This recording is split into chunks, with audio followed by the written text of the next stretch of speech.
ordre du soleil. Na peso mboti na lingala to na lopoto. Vous déjà mboti. Mboti na bandeko nyonso oyo balingaka bubangaka mpe bafumo les grands pharaons côté mondial ordre du soleil. Na bandeko nyonso oyo boyebi biso déjà na ndenge tokobelaka mambo ya éveil ya conscience africaine. Sika bozali. Je vous aime beaucoup. Le poteau peut tout somber dans mon abachiki. C'est ma bête de l'obéir en caméra. On va dégager la ramission au père. Je comprends que quand on je vous aime beaucoup dans Nana. C'est déjà, dans la période mot transitoire. Tu routines à Bokoko, tu routines à Gimundiel et deux hommes à Bokoko. Tu comprends? Même français, on peut dégager la mission à côté. Nous sommes en fait la bachiki.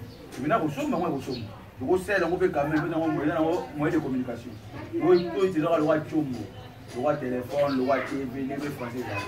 Mais dans notre priorité, dans la langue, la vie, tout ça, moi, il faut ça. Non.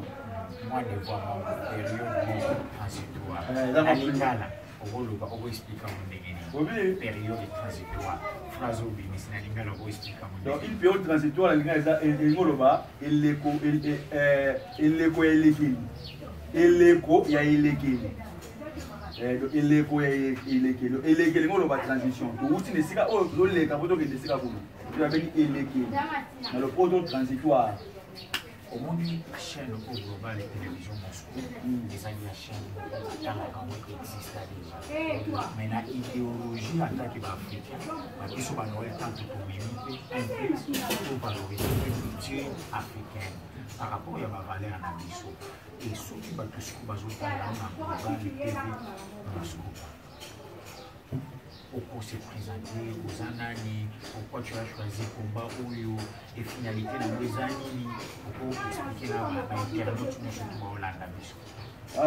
Nous avons tant on s'appelle Makasi na chaîne Nabino Global TV Moscou. Ngai nazali Mubanga Kapiamba, parce que nous souvent Koko Mubanga Kapiamba. Pourquoi? Parce que nous allons vous mettre à l'histoire et à passer. Pour ça, la génération n'a été. L'histoire a été 1400, on a 1900. Donc, Koko et Mubanga, nous avons 6000 étés. Koko et Zali, nous avons une génération avant Yozal. Nous avons Koko. Donc, quand ça a Koko, nous avons 6000 étés. Non. Donc, ceux qui ont choisi pour la spiritualité africaine et la tradition africaine, c'est parce que Biso de père de Barochine, de père de Monzambé, de père de Mambépé, nous vivons sur la réalité à Malongati. Si j'ai une chose, c'est bon 100 ans de l'église qui baniste. Pour y en battre mon bénédicte centenaire. Bon, 100 ans l'église qui baniste, déjà 100 ans l'église qui baniste. Il faut pas tout comprendre. Oui, et la liste centenaire, il y a ministère, il y a Fumukimbangu. L'église Kimbangiste et Fumukimbangu, il y a deux choses différentes. Parce que Kimbangu, c'est l'église qui. Il ne faut pas comprendre ma bébé de Onamai. Si l'Afrique souffre aujourd'hui, et si le Congo souffre aujourd'hui, c'est à cause de l'église Kimbangiste. Parce que l'église Kimbangiste, c'est Kangis vérité à Fumukimbangu. Bango va particulariser, va commisser le roi papa dans la famille. Pour que Kimbangu a ça patrimoine africain, il y a une cause noble, cause à la noire. Mais bango va commisser le roi papa dans la famille, le roi Poko na bango. De Afrique, ils ont souffert. Aussi, un sauveur était venu sauver les Africains. Donc, Jésus est en Israël. Il n'est pas dans la famille. Et ces familles, il y a Jésus et sa campagne, Jésus, on est pas dans ça. Et ces familles, il y a Mahomet. Et ces campagnes, Mahomet, il va dans ça. C'est quoi comme histoire? L'autre, l'église qui m'a dit, c'est une histoire dans le monde, sur la TV, sur la vérité dans le monde. Et bête à peine histoire, n'a n'est pas comprendre. Bah oui. Parce que tout le monde a kiffé. Bah tout le monde vous voyez, je pense que ça vous voyez. Vous voyez, on va célébrer. Surtout qu'on a vu la biseau, 100 ans, et ça, il y a l'église qui m'a dit c'était. Donc moi je comprends des thèmes, il y a pour la fourrure. Alors, oui, et ça n'est rien de bon. Il y a un peu ça attend, ça révolte. Oui, il faut comprendre que 100 ans sont fêtés, il y a 100 ans l'église qui m'a dit c'était. L'église qui m'a dit c'est 100 ans. L'église qui m'a dit c'est bandit, il va se rendre le 24 décembre 1959. C'est ça, Saint-Denis. Pour 1959, moins 2021. 100 ans. Non, biso beta masolo ya Fumukimbangu banda musala na ya bandaki musala le 6 avril 1921. L'état de la colonisation. Tant que nous avons bêta biso fimbu, tant que nous teka mutu mwindu, tant que nous nyokola biso. le père créateur les très haut, ça la race sur le monde. Ça la noir va dépendre de la race. Il y a des gens qui constaté que race au nez à boyer, ceux qui n'ont dit qu'on va boyer, au limo. Pour des gens qui ont dit qu'on a besoin de limo, donc aussi là. Les très hauts, non, il faut laisser les banques éveillés. On va voir la banque, la captivité spirituelle au bazar. Parce que mourir la banque, c'est au Canada. Éveillé en Monénan. Fumukimbangu. Fumukimbangu habille mon Congo. Pourquoi Fumukimbangu habille mon Congo? Parce que roi Zingakuvu au Améga Afrique à genoux, na Congo à genoux, le à côté sur le Murumbu, il était mon Congo. Ceci le Afrique est à oui. Sur le Afrique est à souffrir là mon Congo à côté sur le Murumbu.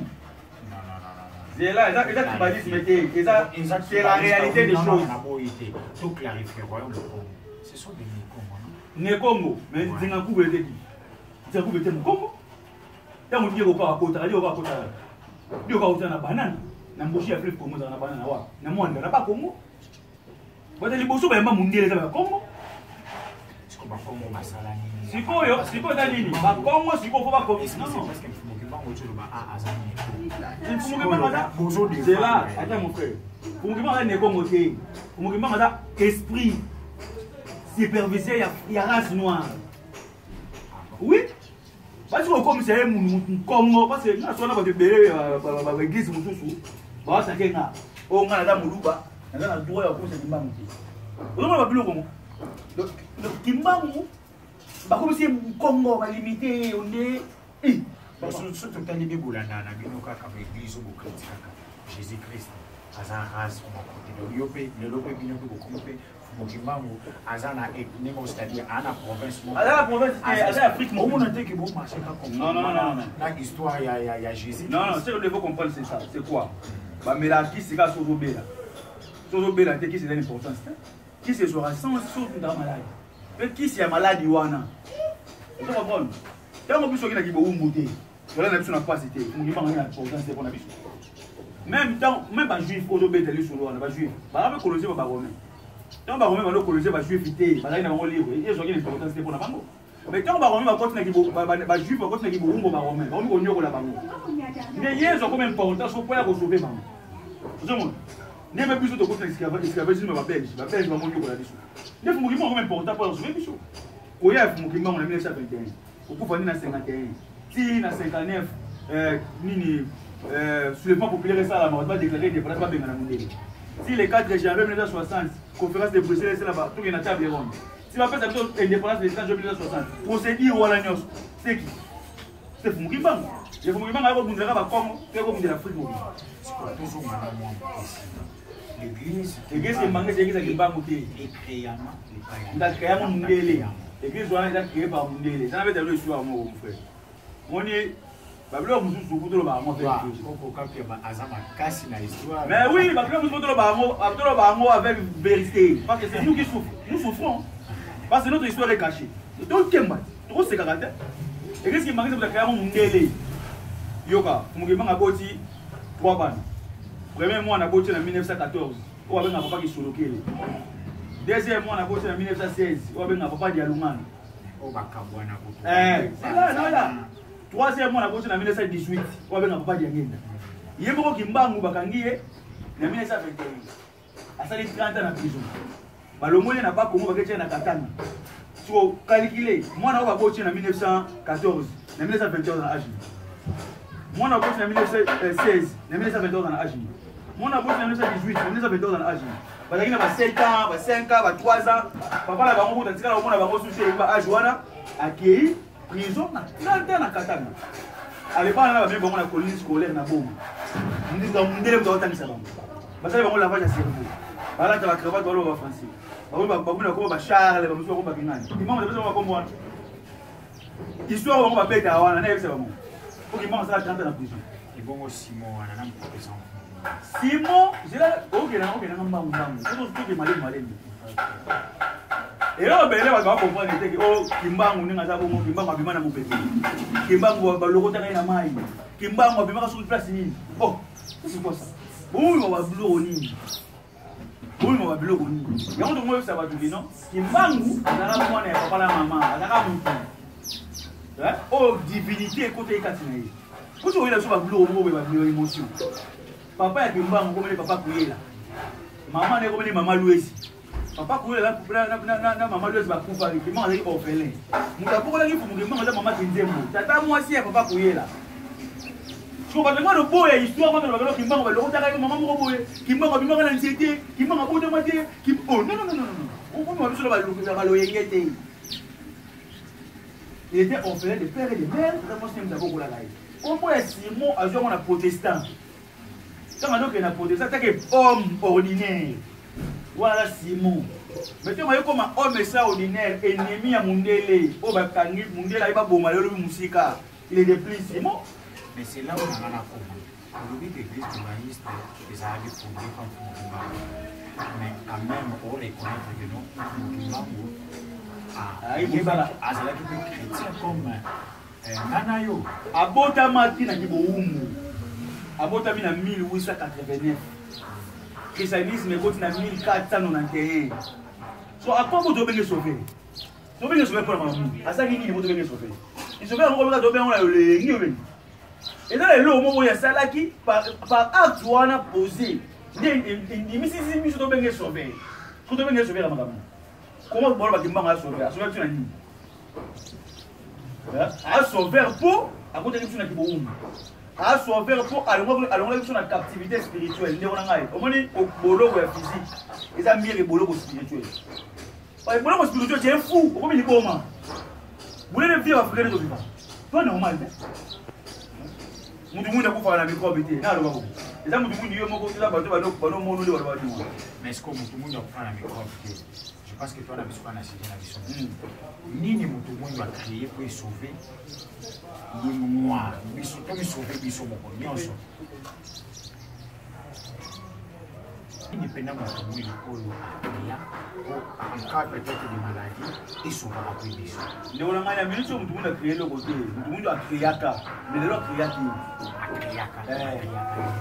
mais mutu mundu on a ko vivre ne vie ça mutu mundu aiba ko bota ko botisa mutu mundu aiba ko lia ko sala ba outiller ko sala makamne mais tant mundele aye batei na bible ne batei na Matthieu 5:3 balobi errer les pauvres car le royaume de cette année balobi que ba nimisi mutu bobola obike na sikira bino boya ka Yesu mais bino bwa kana buku célébrer kaka na buku ya Yesu tane wodi mati mais bakanga muyibi lelo bayaki na ngoti la Bible a été mal interprétée pour nous avoir surtout ça ni avoir tout simplement qui les Africains mais oui pas les autres mais oui basala Satan batia mutu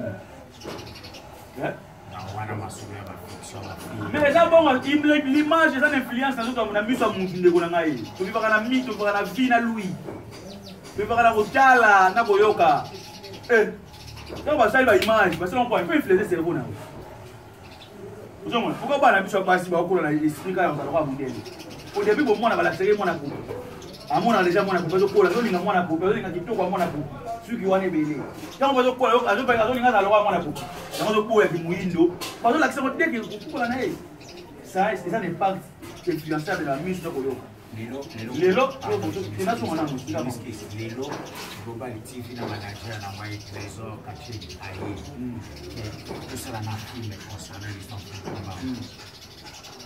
pour ça l'amour conformément na comme de blanc bien pour ça l'amour pour les gars nani trésor caché trésor caché donc il a chambongo na yeye pour ça la film na Fungimba un de votre trésor caché pour ça l'amour même c'est encore ma somme de brûler ça bien et voilà c'est le boulot c'est le théâtre c'est le boulot pas nous on s'en a Fungimba voilà yani ah ndio unangana papa Simon Kimbangu babilo ko ça c'est du quoi avec les cochonneries déjà babilo ko ba ko tala ti tala au moins mais faut tala on a cette vérité il y a une histoire Kimbangu on va ça na mona histoire Kimbangu bona usala mo e osenga mbongo ya usala na ti bato ya pidisa la ba Sénégal bato ya pidisa la ba Brazzaville marche ni nga sala ninga tambo ba dikola ba mai ndinga fanya nani yake na kama susu kingano tena kumbona agenda na nzita ba obawe za nini na kuza kuta ambassadeur de Belgique na boulevard ça peut être mouvement moi ça je dis d'abord tu peux est-ce que tu as dit film Hier, Robert, je ne pas Simon Kimbangu. Je vais te solo ya Fumu Kimbangu. Oh, il y a qui a mouvement. Kimbangi. Ce qui n'a compris de ce que non. Au bout, il y a une église où ils ont. Voilà, et c'est l'église. Non, qui ne moi. Justement, solo ya mouvement qui. Fumu c'est l'église. Il est venu faire un mouvement. Mouvement Kimbangisme. Et non, l'église. Dans un mouvement Kimbangisme, il est venu faire la faculté de sciences, médecine, politique, technologie, ingénierie, maraboutou, c'est la vie. Donc, nous avait amené la vie. Et non l'église. Beaucoup de carré, beaucoup de sambeli, après. Nous avons besoin d'évasion. Nous avons besoin d'évasion. Nous avons besoin d'évasion. Et non, il faut que avec la prière, chaque jour. Non,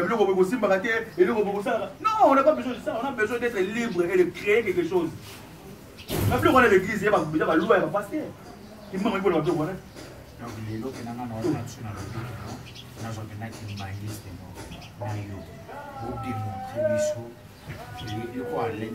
l'idéologie ou la philosophie. Mon frère, je serais parfaitement d'accord avec ça parce que j'ai tous les documents de Moumbambo, de preuves de Molomani Mou. Oh, bah, on veut banana. Bah, on se voit dans la preuve, on va comprendre. Moumbambo a continuer à lire la Bible et non continuer à adorer la Bible et prendre la Bible comme votre livre sacré. Non. Non.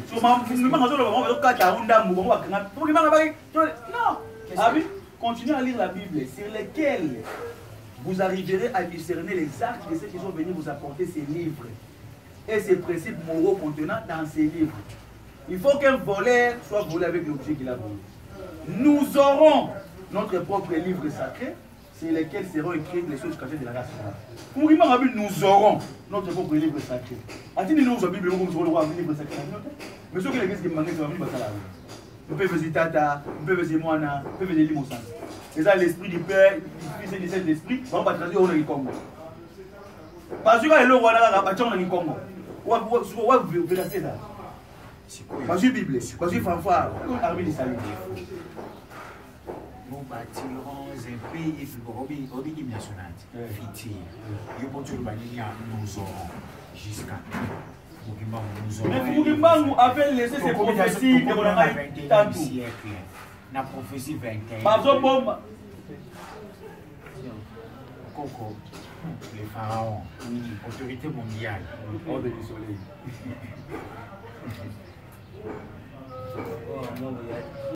Coco, les pharaons. Est-ce que vous dit que vous dites que nous bâtirons un pays plus beau que l'hymne national? Mais nous tous soulever ce mot pour nous nous aurons notre livre. Mais jusqu'à quand vous avez un livre sacré, tandis que la Bible est chapeautée aux autres Amaya. Oui, mais pourquoi nous bâtirons un pays plus beau qu'avant? La ligne de c'est là. Ils n'ont pas quelque chose. Tu as dit esclave.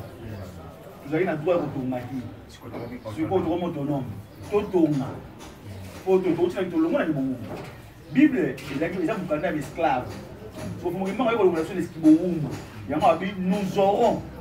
C'est on les a considérés. Français, nous avons imaginer. Futur. C'est quoi, instructeur. La religion africaine, Voutouka. Et vous voyez Mozawana, Voutouka. Un enseignant viendra pour enseigner les Africains. Enseigner qui? Les Africains. Enseignant Aïe. À ça, les Voutouka, on n'a pas mobilisé. C'est ça la religion africaine. La religion africaine, Voutouka. Oui, vous voyez. Vous voyez, vous voyez.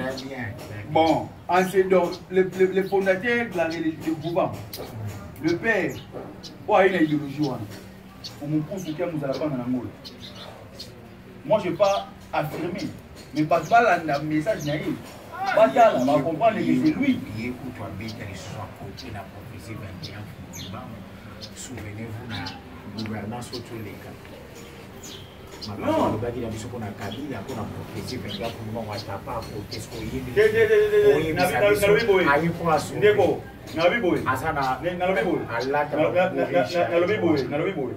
dans l'histoire de toutes choses, prophétie, les arabes bateaux, pour la prophétie. Vous voyez pourquoi Yesu va tout faire en Égypte?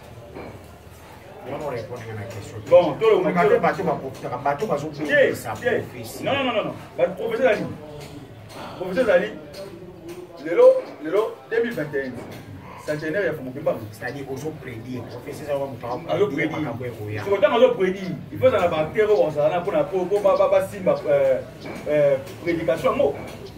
Est-ce que vous savez aujourd'hui pourquoi on condamne aussi notre prophète qui avait écrit des réveils? Parce que balwa mamusu fondé ya lokuta mamusu babebisi ba prophétie ko yo moko lobeke mfumo kimbango azali prophète incontestable, c'est-à-dire en d'autres termes que mutu moko te aya a falsifier oyo prophète moko boye Afrique noire alobaki talaka ba poli ba Marcus Garvey non na bibo ni ona ngai falsification ezati. Ce qui compte c'est quoi? C'est l'enseignement au fondement matika qui va se battre na base na mona mayo. N'a actionné l'église là où mon seul son a mis l'obéli boy pour le fanatisme. Non. Là où non. Ngai naza fanatique ya fanatique. Moi je suis un sachant. Donc on a tangi.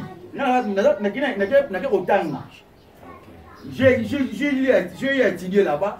Ce que j'ai compris, on va enseigner là. Il a raison par rapport à cet enseignement. Tu comprends? Mais si il est en train de pratiquer, il est caboché à côté par rapport aux prophéties. Non. Fumokusu, c'est un homme. Oh, a eu une révélation. Il y a raison que c'est sur l'intellect. Mais c'est un homme. Mais la vérité de Fumukimbangu reste la vérité de Fumukimbangu. Bon, ça peut aussi arriver que yo autorité morale et pharaon. Autorité mondiale. Voilà, excusez. Autorité mondiale. Au PBC, sache très bien que Fumukimbangu aussi à la raga. Nabi boy, ngai, on parle de Fumukimbangu. Fumukusu ne parle pas de lui. Fumukusu. Nous, on doit adorer Fumukusu. Fumukusu, Azan ne sonyenzi. C'est un porte-flambeau. Mais c'est une personne humaine comme nous. Mais alors ça n'est pas ça c'est le noble travail qu'il fait. Ce que nous avons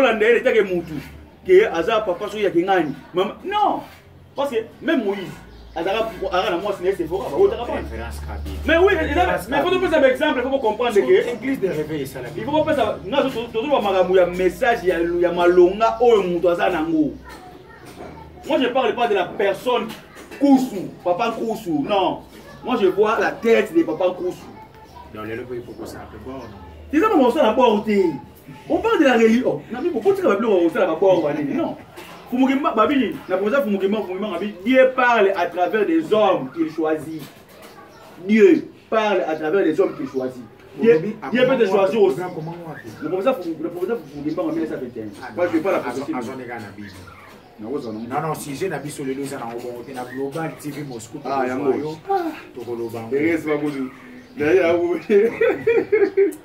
y a mais concernant mon coup sur répondre,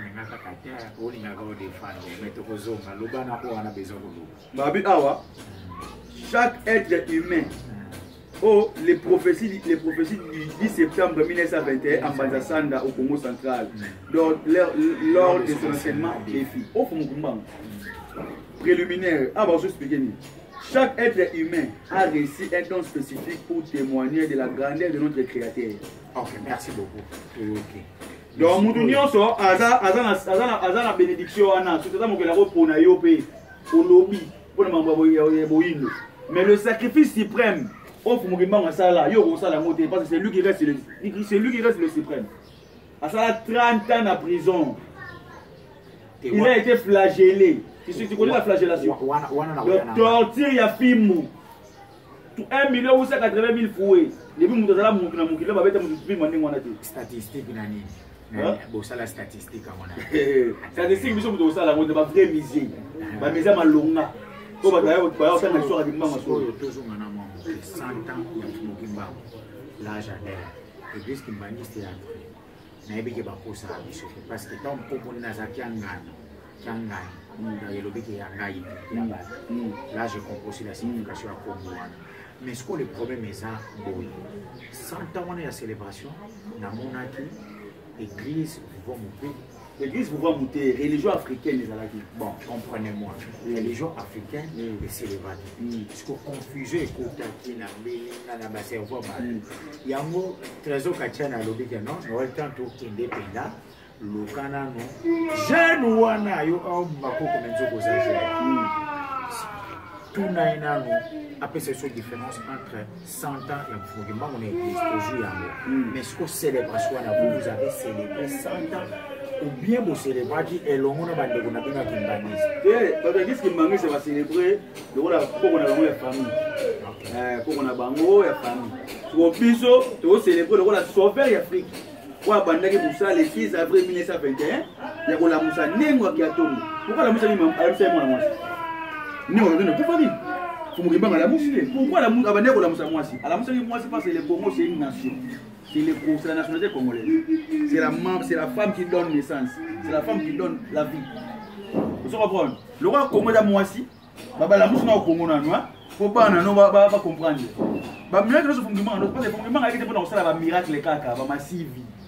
Ne ba ba mo kende ngo lelo so kende te biso ba pevalongo ba pumbwaka ya comme le roi ya monde base. Non. Fumugimbangu aye ko sala miracle. Chaque prophète aye aga pour sala miracle. Parce que vie miracle ça vie solo tout. Les vie mo boya temps, vie mo momentané. Alors il y a on peut savoir savoir. Sur le prophète ça la miracle pourquoi? Pour alimenter et c'est quand aller appeler ça monde boya verrier. Alors là musa muta pour faire le spectacle. Pour la promotion na yemoko. Ata musikoka, ata musibaba. Ngo ba dia ata musibaba na so mukilo. Baba va continuer aux alakata. Aosala moi et le Rwanda pour attirer attention. Tant que vous voyez après un message au Aélibino. Si on se met sur le canal, il y a un miracle. Il y a un miracle. Au Cameroun, tu sais les lots de Négo. Parce que pour ma propre mettre la vie dans le bisoté. Donc c'est un miracle. Au second, il y a un biso Santa au biso fait un côté. Tu fais un côté le rôle là miraculeuse. Tu fais un rôle là. Pour que manga bandaki musala ya kolongola biso na captivité spirituelle au mundi la biso ya religion pour que manga abandaki musala ya kolongola biso na captivité ya pauvreté au mundi la biso ya politique parce que politique amuni comme ça pauvre religion comme ça ba imbécile donc science na yé comme ça ba connard donc to ba tout mo boyeke de ba cadavre mila donc pour que manga ayi kolongola biso siko na ki liboma comme ça ba par wana ne to pese ba oné. Pourquoi le message est là? C'est propagé, c'est parce que la famille a eu des biologiques. Je vais vous dire avant de il faut que tu aies chez Bago. C'est pas normal. Est-ce que vous avez normal? Est-ce que tant que vous faites l'anniversaire à Lumumba, il y a Moussé, tu as la famille à Moussé. Oh là, il y a aussi les gars qui ont par là je comprends. Et c'est qui si moi on dit on a c'est la côté du ante biso ba yulu beto lingani te ngolipeza. Les âmes mundiales c'est la bloc on a ah minonga ka mondele tous empoisonné ndeko na ngai dès le début ko bota mano empoisonné déjà. Vous comprenez? Ba séparer on a yo mona o milinga te. Mutu mwina milinga na mtialo ba ah ngabe fa basa ngaba mundu basa ngaba mundu mwindi wende. Ba ji couleur noire ba diaboliser ba comme son couleur à diable. Vous comprenez? Donc, le système où vivre à Bouzoba. Ok, les gens va faire dans la ténèbre. Il habite dans les ténèbres, il habite dans la lumière. Parce que la lumière du jour, c'est le soleil. Et c'est le soleil clair. Si Dieu, c'est le soleil levant. Si la lumière du jour, c'est le soleil. Parce que Dieu avait dit que la lumière soit et la lumière fut. Cette lumière, c'est le soleil. Maintenant, Dieu avait dit où? Sa voix était sortie d'où? N'est-ce pas dans les ténèbres? Quand le soleil fut à Paris, maintenant Dieu lui-même il est où? Parce qu'il avait parlé où? Il n'avait pas parlé de les ténèbres. La Bible, il y a un moment où l'esprit dit au commencement, Dieu créa le ciel et la terre.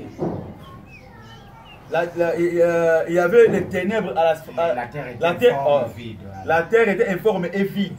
Il y avait les ténèbres à la surface de la terre. Et l'esprit de Dieu s'est mouvé au-dessus des eaux. L'esprit de Dieu s'est mouvé au-dessus des eaux où? Dans les ténèbres. Ce qu'on a aujourd'hui, jusqu'à 7 ans.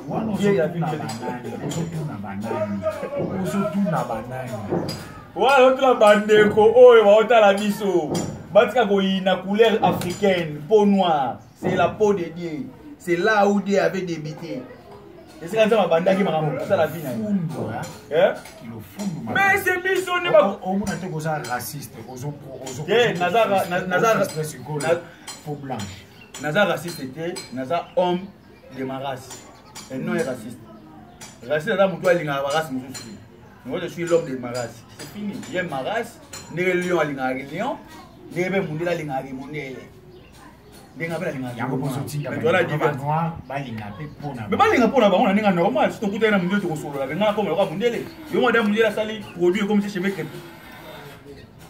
Mais pourquoi il y a aussi la bachiba ba produit ko le mundele so ba so comme ça le quoi so ni.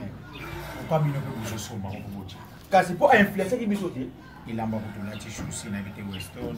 C'est la place yaki. Chez Saint-Togo ba Ralph Lauren et tout consomme. Continue toujours à critiquer l'homme blanc. Au moins, les gens qui ont bakabo. Tant que tu as mis la main, tu as mis la main.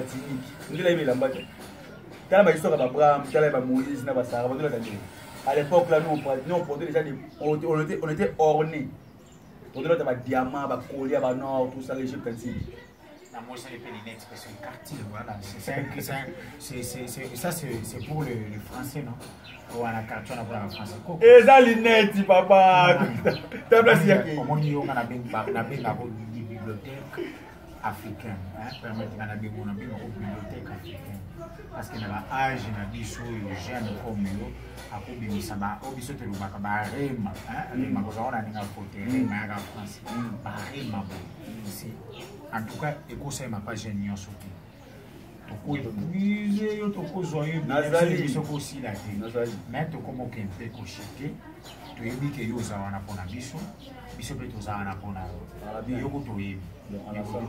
Malgré que moi on fait un bon escroc à la France comme on est ceux qui sont mandilés bien sont mandilés la moto sur là moi je mon message moi sont mandilés la monde soit des aïeux ceux qui n'ont mais ya on a le ça peki ça na yo ouais ya on a le ça va ça va ndeko na ngai oh bela ba ona bo be ngai na zo ba komba ebele pa ba ndeko bana ba poto Belgique Londres Angleterre Montréal Autriche bandeko moko boye bazala bamboka na wiki babenga ngai babeke ngai naza nani oyo ngai naza bapesaka mboka moko boye bakasi na beza bamboka yaza makasi ya nasoki mauritanien donala mutu naza na droit te aloba makimbangu est ce que Mauritanie un égyptien peut parler de kimbangu parce que kimbangu est africain on a na radio soki ya égyptien donc allo papa je dois mo kimbangu bote comme c'est le là papa moko boya le groupe de prière non kimbangu azali